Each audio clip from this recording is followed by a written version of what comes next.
So ito bagong-bagong dating lang. Actually hindi bagong-bago. Tuesday night na ngayon na 11 PM yata.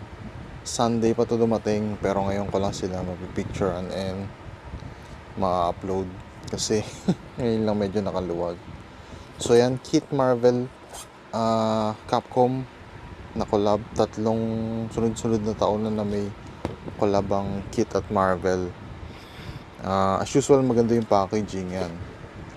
Tapos ilang pairs ng shoes ba siya ngayon?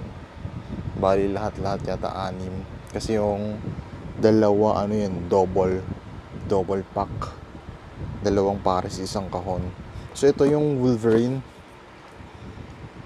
Size 10 to eh. Actually nakuha ko sila lahat. Nakompleto ko sila. Kaya lang pa isa-isa dumarating eh. Tsaka ewan ko, naipit ba sa shipment or marami bang dating ngayon kasi ano na nga Christmas season na, so hopefully dumating sila bago mag Christmas. And may kasama din siyang shirt, itong package na to yan from yung collection na yan, Marvel versus Capcom. Ito si Thor, ayoko nang buksan kasi mahirap i-pack ulit. So yan si Thor, tapos yung si Venom, Spider-Man, large yata ito lahat na nakuha ko. Tapos isa pang Venom yan kumuha ko kasi ito yata na sold out kagad to eh.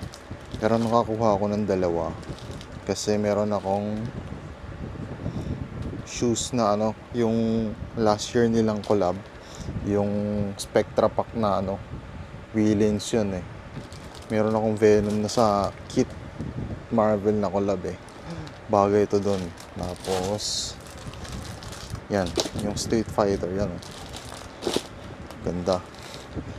Naka-score pa ng isa. Tapos towel. Kumuha din ako ng towel dun sa collection na yan. So yan, may mga kasunod pa to eh. Gaili tsaka Captain America ata yung isa, yung double pack. Parang dumating na sa sa Hong Kong. Tapos ano pa ba yun? Iron Man, Mega Man meron din, tsaka yung Rayo, yung puti. Feeling ko yun yung pinaka-wearable sa lahat eh. Sa buong collection na to. Kasi malinis tignan. Although okay din naman to, pero anong gel kaya